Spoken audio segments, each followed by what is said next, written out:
boy, you have got quite an impressive and a varied background in your life and in your career. You're a Grammy-winning music producer, an Emmy-nominated TV producer, a marketing expert, a creative director with decades of high-level experience.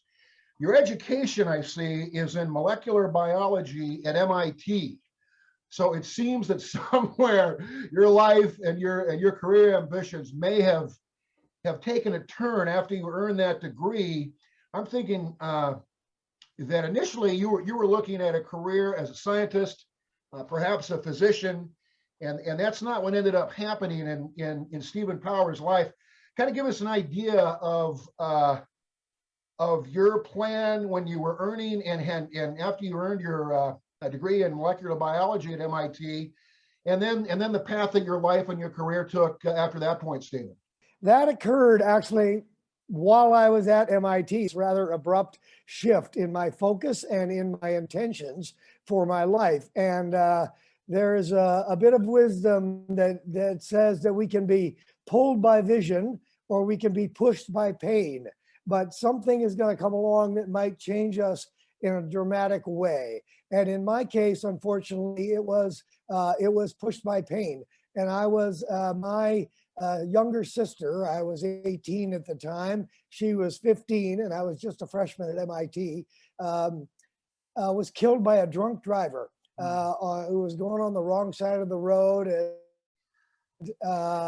And it made me realize that we do not know how long we have to live in life, and we don't really know, so maybe we ought to really think carefully about who we are and what we want to do, because we just don't know if we're going to have this long life we all think we're going to have.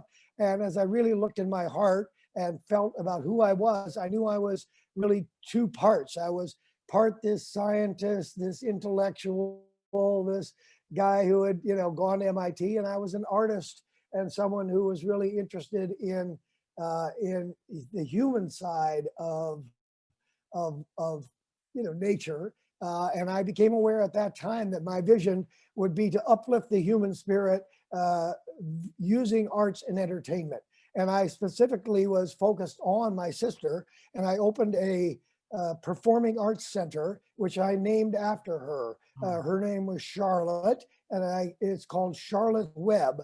And I opened it in my hometown of Rockford, Illinois, as a direct result in order to heal my pain and to honor her as an artist. She was a singer and a songwriter and a dancer, and there was a big part of me that was that. And I just said, I think that's the part that I really want to work with. Wow, that's a moving story, and I'm sorry for your loss all these years later. Thank but you. that obviously, yeah. Boy, Steve, we look back, and this seems trite to say, but things happen. And one of the things that I learned is that's not. Yep. I learned that it's not uncommon, and that there are many people. I mean, there's Mothers Against Drunk Driving now, and there's a lot of rules against that and all of that, but so many people have loss in their life and pain in their life. And so I've learned that media and entertainment is a very powerful way that we touch people in their heart and really change, what's going on with them. And so that's why it's been really my joy to use music and film and television to do all of that. You have been Yes. credited over the course of your music producing career and working on more than 150 albums and soundtracks. You've worked with artists that just a few of us have heard and appreciated their work over the years, the likes of Tina Turner, the Beach Boys, will.i.am, Duran Duran, Queen, George Clinton, Joe Cocker, Devo, and Brian Ferry of Roxy Music. As if that's not impressive enough, you produced your first record when you were a 21-year-old kid. Now, I say kid because that's kid to some of us, but that's a young man producing at a high level.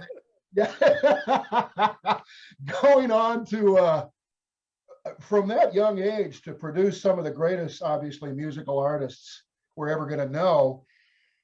how is it that you became a music producer, started actually producing music at the tender age of 21, and went on to work with some of music's all-time greats?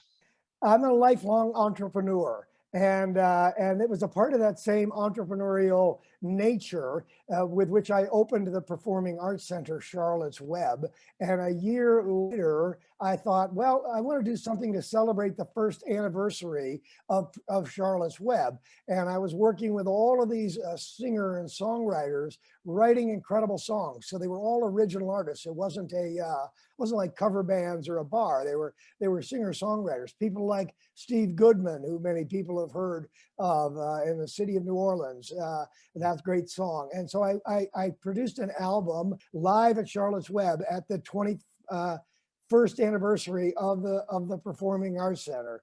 And in order to become a music producer, I more or less declared myself a music producer. I just said, well, I'm going to do this. And I went out and learned a little bit about it and recorded the first album. And I did get the assistance. And one of the great things that has happened in my life has been that there have been mentors and teachers who knew more than I did, who showed up in my life to help me with that. And in the case of that first album, it was a great folk and blues artist named Dave Snaker Ray. He was a member of the group Kerner, Ray, and Glover. They were on Elektra Records, and they were very prominent. And he had produced Bonnie Raitt's first album. Wow.